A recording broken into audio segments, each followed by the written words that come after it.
Hello bookworms, my name is Hilya and welcome to my channel. Today I'm gonna be doing a little bit of like a reading challenge type of thing. I am going to be swapping my phone screen time for reading. I've seen this challenge going around a little bit on YouTube and I think I saw it on TikTok as well, and I thought that would be a pretty fun idea to vlog. And I'm also a little bit nervous to see how much I've actually been using my phone. I tend to scroll TikTok quite a lot, so I want to swap that out with something more productive like reading. Since today is Monday, I'm gonna be looking at my screen time from last week's Monday. As you can see, I used my phone for 2 hours and 55 minutes, which like honestly doesn't seem too bad. You can kind of see that Thursday and Friday are looking kind of scary. We're not gonna go into those until Thursday and Friday. You know, let's just do this one day at a time. So I spent most of it on TikTok, which I could have guessed, but that is how much I'm gonna be reading today. I'm gonna start this challenge off by reading Seven Devils by Laura Lamb and Elizabeth May. Now this is a space opera with, I believe, sapphic and trans rep, which is really exciting. And I also believe that there's autistic rep, which is great. So I've been meaning to read this book for a while, and what finally pushed me over the edge is the fact that the main character's name is Eris. Eris is the name of one of my mice, and so I was like, I have to read it. I was like so shocked when I saw Eris, and I was like, what are you doing there? You're a mouse!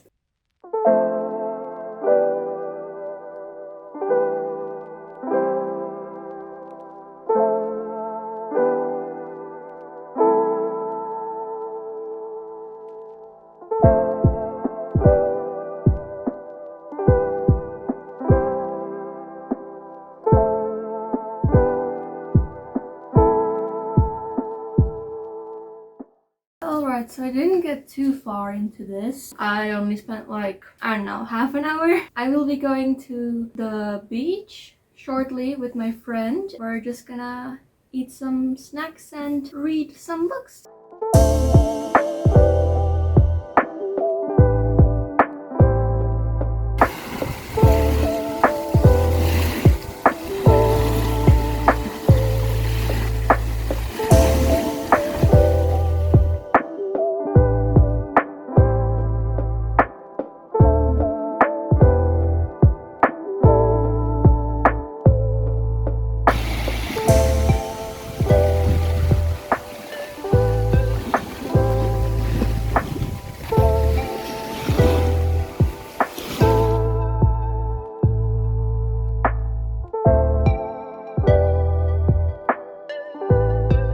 Alright, that's me done for the day, at least in terms of the challenge. I might still read some more, who knows. I didn't actually get too far. I got to page, let's see, 86, which is actually not that much to do in 3 hours. Like, I would have assumed that I'd at least get to like page 100, but apparently I read slow. This is a sci-fi, a space opera, so it's taking a little bit of time to get used to the characters and the setting, since it's like in the very like far future. But I am really enjoying it so far. It seems to be mainly following these two characters who used to be friends, but they have a history, and now in the present time they don't like each other. However, they're both still part of like the same resistance that are working against like this galactic empire. I am really intrigued so far, so I'm excited to continue this tomorrow or today. Honestly, I might, even though I don't have to anymore, I might still read more.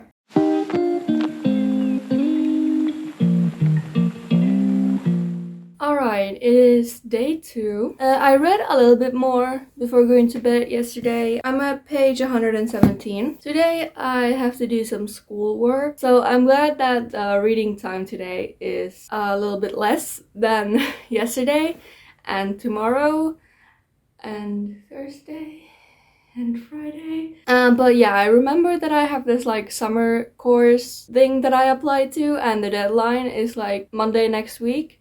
So I'd really like to get it done today. Today is perfect because today I only have 2 hours and 5 minutes. I think I'm gonna read for a bit to wake myself up a little bit, and then I'll do some work and we'll see how it goes from there.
Officially done for the day. I managed to get to, let's see, page 181. I feel so exhausted, even though today was technically like a way less active day than yesterday. I mean, I did work for hours, so I guess it makes sense that I'm a little bit tired, but I'm glad to have that done and to have read some more. I am really enjoying this book so far. Originally, I was like pretty sure it was just about these two people, Eris and Chloe. However, we've been introduced to like a bigger cast of characters now. It seems that this is kind of like Six of Crows-esque, like found family doing a heist thing. It's not a heist, but we like learn more about each of these characters' pasts in the Empire and like how the Empire treated them poorly, and now they're like going to go like infiltrate the Empire kind of. While I am really liking this book, I do feel like the villains, like the Oracle, the Empire or whatever, it does feel almost like cartoonishly evil. Like they are very, very, very bad. Brainwashing people, killing entire civilizations to like get access to their planets. And like the motive is like, yeah, to expand the empire, and like it does explain that people are brainwashed so that they believe that the cause is like good, and that explains why they are fighting for the cause. I'm sure we'll get to it in the book further on, but currently I'm kind of like, I don't really understand the motive for the bad guys in this. I don't know, like, because they are scary, right? Like, they are very bad, and like, I have gotten some shivers on like the way that they apparently like use the bones of the civilizations that they killed to decorate the buildings. So that is like a very gruesome detail. But it's kind of like hard to feel too scared when, you know, like you don't even like understand like why. Like, I'm not saying I need some tragic backstory explanation to make me feel bad for them, but like I would like just like a tiny bit of nuance. But I mean, I am not even halfway through, so I am sure that I will get more answers. I'm really enjoying the characters and sort of the relationships between them and how they're developing, and I cannot wait to continue this book.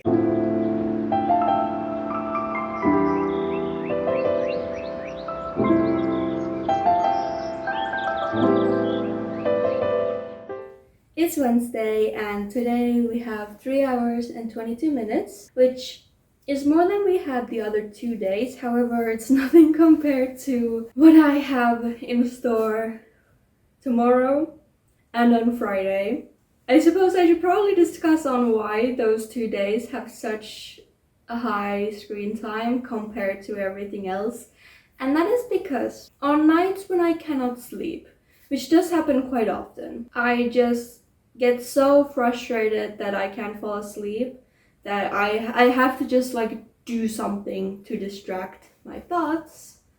And usually that ends up being scrolling on TikTok for hours, and that is what happened on those 2 nights. I acknowledge that that is not good, but you know, when it's the middle of the night and you're just really frustrated with yourself, it is not fun. And hopefully if that happens this week, that I can't fall asleep, I will just end up grabbing a book instead. But today should be relatively simple. I've got about 3.5 hours, but I don't have anything else today, so today's just reading.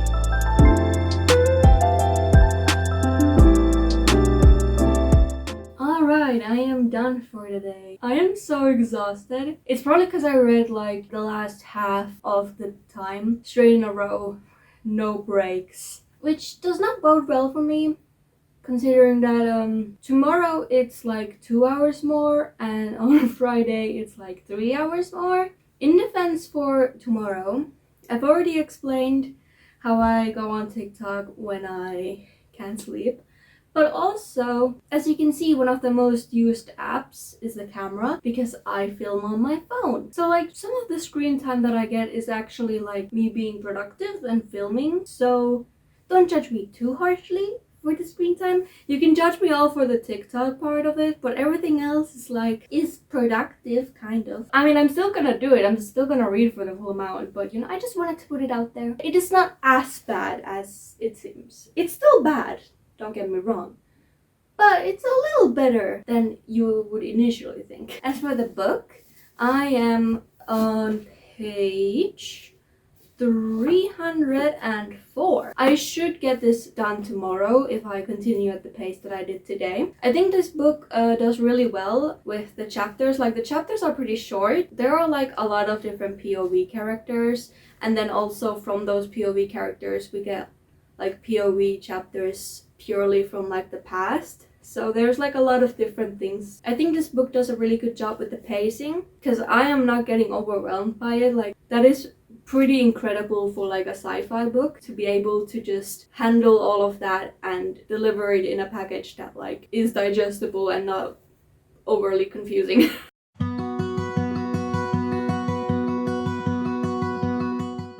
Alright, it is midnight. I'm still very much not ready to go to sleep. I'm going to set my timer to 5 hours and 26 minutes. Let's see how far into this I'll get.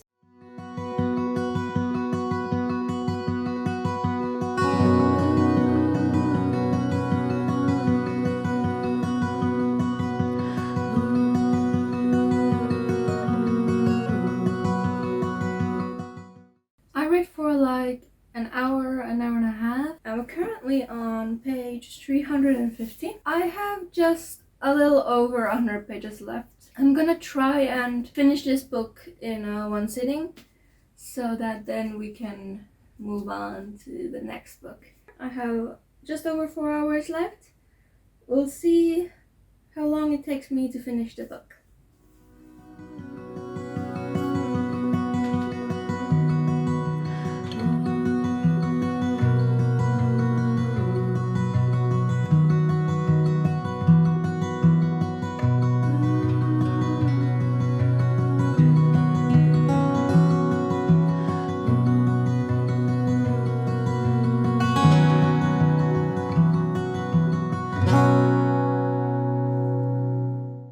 I have finished 7 Devils. I really enjoyed it, and I will be picking up the next book whenever I decide to end my book buying ban, I suppose. I gave this a 9.5 out of 10 or a 4.75 if you use the star system. So I still have about an hour and a half left of the day. That means that we are going to pick a new book.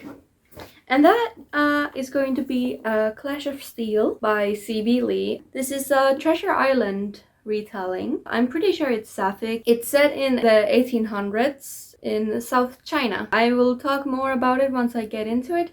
I am going to take a little bit of a break from reading though, because I just read for like almost 3 hours straight, so I'm gonna take a bit of a break, maybe go outside. Yeah, I'll update you once I get this started.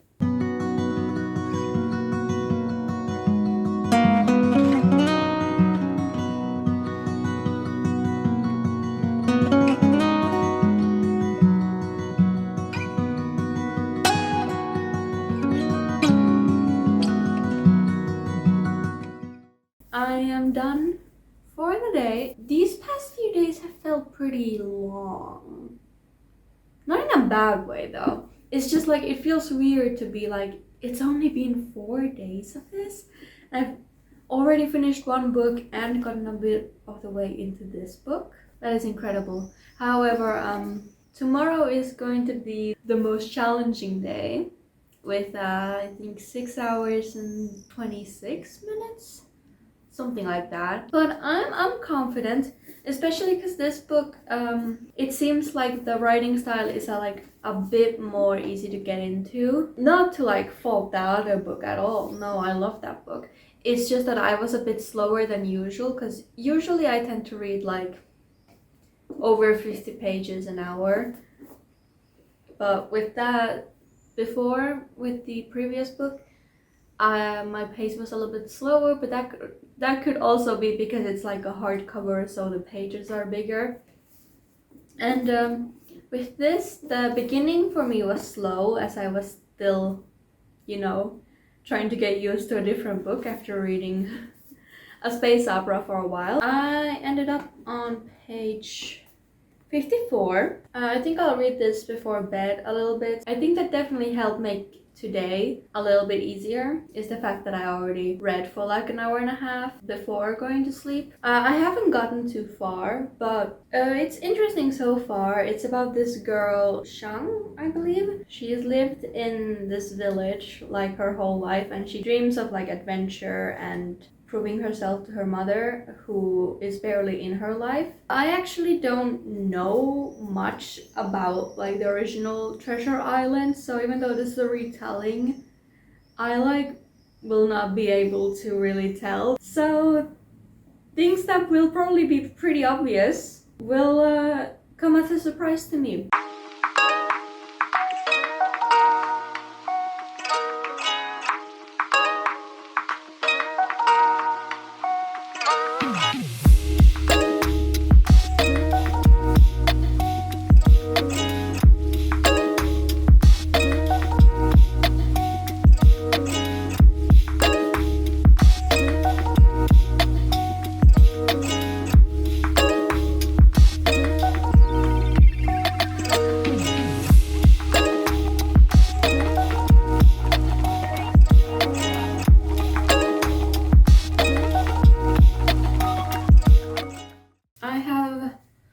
Still over 2.5 hours left. However, you know, we are well past the halfway mark at this point, so that's good. I'm on page 258, so I might get pretty close to finishing it today. I most likely won't get it done because this book is like a little over 400 pages, so I don't think I can do that today. But I am getting closer to the end than I thought. I am extremely tired, and that is not the fault of this book. It's not like I'm so bored of reading it. I'm just tired because these past few days have been pretty exhausting. It hasn't felt exhausting while I've read. Like whenever I read, I do get into it. But whenever I like stop reading, I realize how tired I am. So once I'm done with today, I'm probably gonna like head straight to bed. I am really enjoying this so far. So basically, as I mentioned, there's this girl Shang, and as I mentioned, she's always wanted like adventure and the approval of her mother.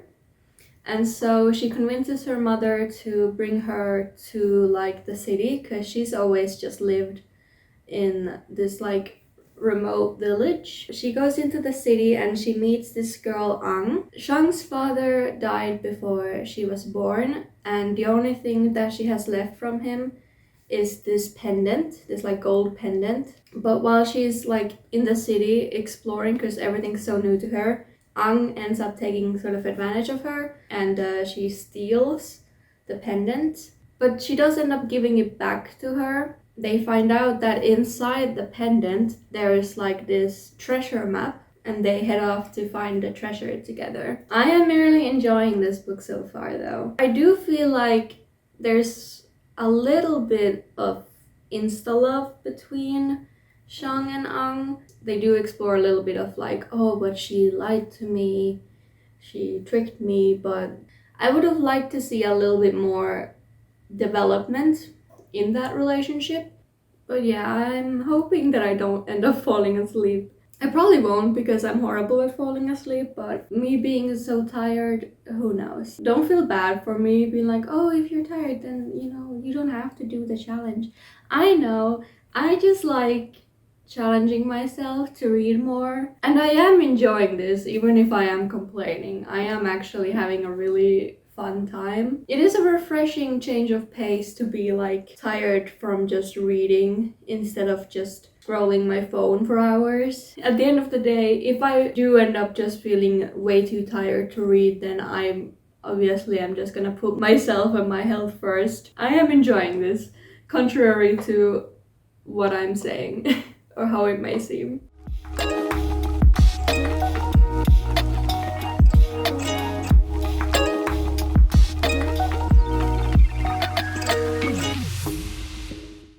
Okay, so there has been a very surprising turn of events. I finished this book. It's hard to know how many pages it is because the actual book is 399 pages, but then there's like a lot of like extra.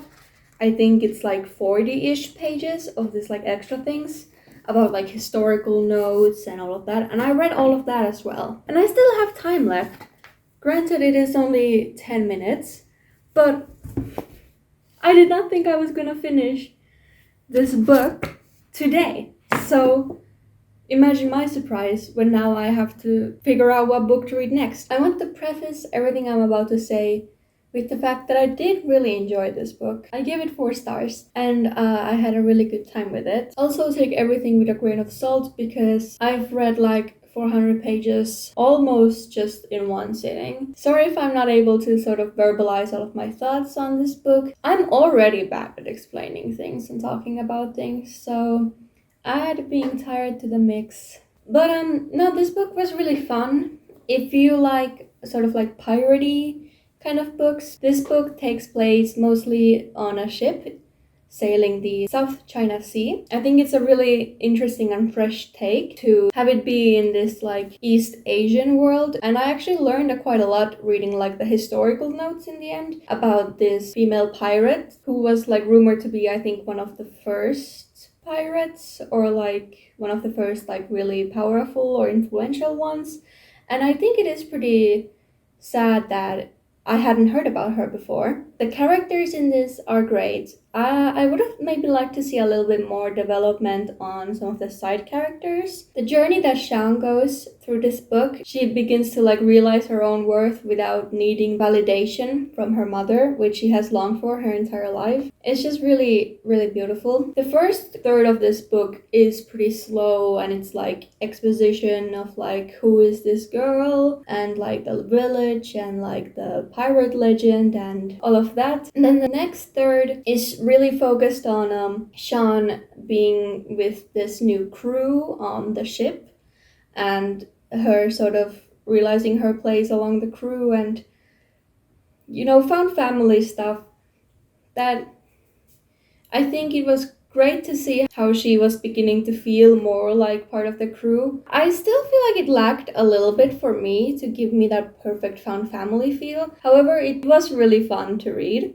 And then the last third of this book is just like really high action, big reveals, like it kind of felt tonally a lot different from the rest of the book. I would say the last third of this book was like really fast paced, while the 2/3 of this book was more slow paced. But I did really enjoy it, like don't get me wrong, I really enjoyed it, and I do recommend if you like historical fiction, pirate, or like sea adventures, queer characters, Southeast Asian stories. It was a really good book. Like it's a really solid 4-star, like a full 8 out of 10. I'm gonna be picking up Kiki's Delivery Service next. Kiki's Delivery Service is one of my favorite Ghibli movies, if not my favorite. So when I found out that it's a book, I had to get it, and I'm very excited to read this.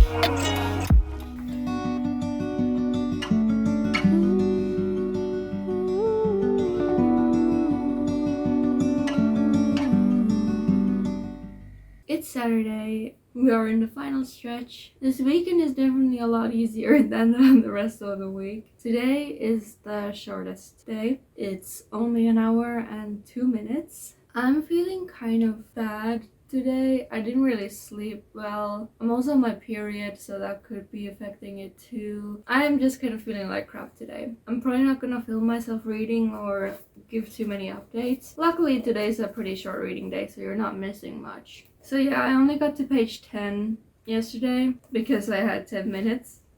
So I also can't really say how I'm feeling about the book yet because I'm like barely into it. I'll update you guys tomorrow.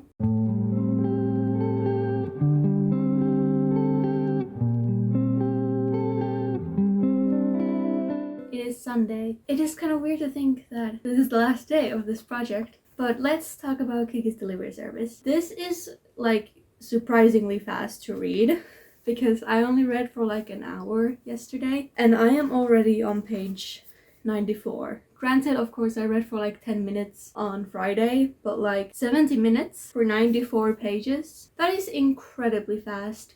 But to be fair, this is a middle grade and there are some like small illustrations every now and then. So it makes sense that this is more fast-paced. But the thing is that I'm most likely gonna get this done today before the time runs out. Which means I'm gonna have to pick out another book.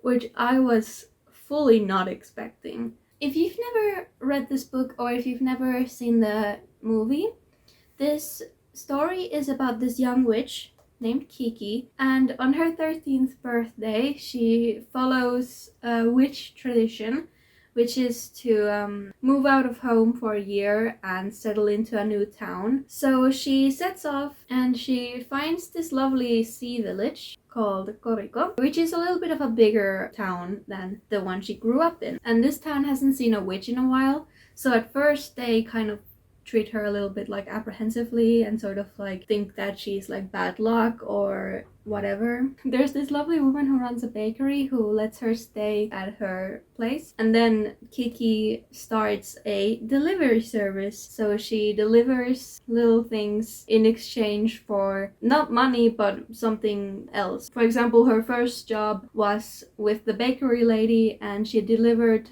something to her customer, and in exchange she got some freshly baked goods. It feels more fast-paced than the movie. Granted, it's been a second since I've watched Kiki's Delivery Service and I'm going to have to do a rewatch. And so far, yeah, I honestly don't really have anything negative to say about it. So unless something really weird happens in the last half, this is definitely a very good book and I definitely recommend it if you have seen the movie and liked it.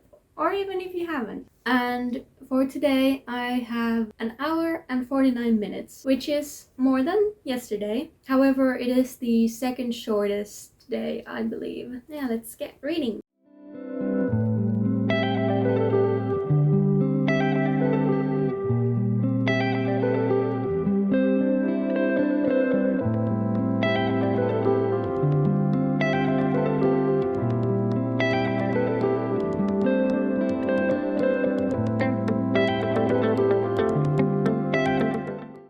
Alright, I finished Kiki's Delivery Service, and I did quite like this one a lot. At least more than I was expecting to. It's just like a cozy, wholesome, quick little read about this witch. I will say now that I finished it, I do see quite a few differences, at least like pacing and plot-wise. However, the setting and the premise are like pretty much the same. The pacing in this feels more like episodic. It's like a chapter and it'll be like, how does Kiki solve this problem? Or like Kiki delivers this thing to that person. In the beginning it was kind of similar with like delivering the stuffed plushie to like the kid's birthday party and then like swapping it out with the real cat while Kiki went to look for the plushie and meeting the artist and stuff. Like soon after that, I would say that the deliveries were different, but like the whole vibe is similar still. And I'm a little sad that this didn't really involve one of my favorite parts of the film, which is the discussion about burnout and like comparing it to like artist block. I don't know if it happens in like the future volumes, because I did look that there were multiple books in Kiki's Delivery Service, so I don't know if it maybe happens in one of those.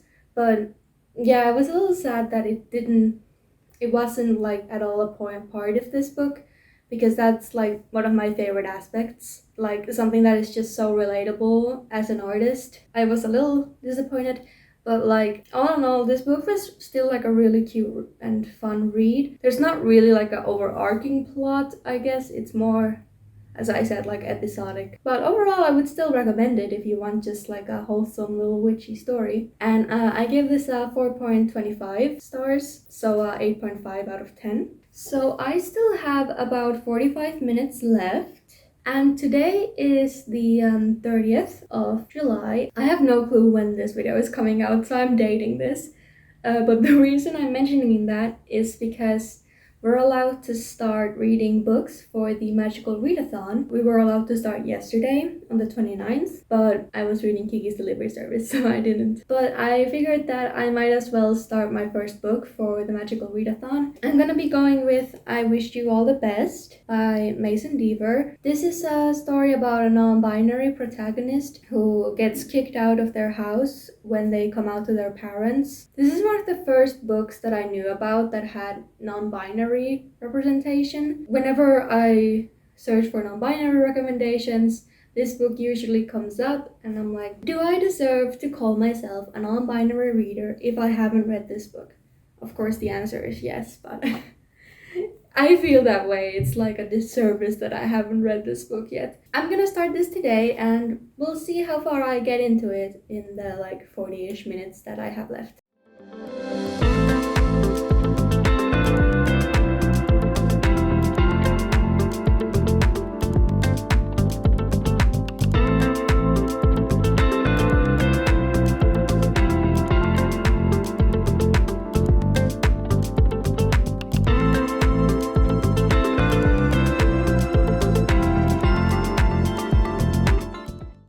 We are done with today and for the entirety of the week. I cannot believe that we are actually done. I have had this idea for a while now and this week has felt incredibly long, so it's kind of weird to think that it's over. For I Wish You All the Best, I got 50 pages into this book. It's not that surprising that I read so many pages, even though I had like less than 45 minutes. Because this is a YA contemporary and you know the writing is pretty simple to get into, which I like. This book, I'm only 50 pages in and I've already like teared up. It wasn't the scene of Ben getting kicked out. Obviously that sucked, like who does that to their kid? And Ben hasn't talked to their sister in like 10 years, but the fact that she just like drops everything and comes to pick them up, and like lets them live in her house, and the way that like she and her husband are just like so supportive, that really like got me choked up, because Ben is like thinking that no one's ever done that to them, and I'm like, oh, you deserve more than that. I got really emotional. So far I am really liking this book. I am excited to continue on with it, even though technically I don't have to read more today, but I definitely will. So here is my reading stack for this week. This one was like 450 plus, this one was like 400 plus like the end bits, so maybe like 430. This one was like almost 200, and then this one 50 pages. So I don't want to do math, but that's like over 1,000 pages, which is just wild to me. Like obviously I knew I was gonna end up reading a lot this week because of like Friday and Thursday where I had a lot of hours. I thought that maybe I would finish 2 books. I mean, granted, Kiki's Delivery Service is like less than 200 pages and it was a middle grade, but like still, this is so much more than I expected. I would definitely recommend giving this experiment a shot yourself, just to see like how much reading you can get done. And I'm definitely gonna try to do this in the future, just in like my own personal time. It's just been so rewarding to be like, I read all of that in a week. That is it for today's video. If you liked it, please give it a thumbs up. If you got this far into the video, thank you so much for watching. And I hope to see you again very soon.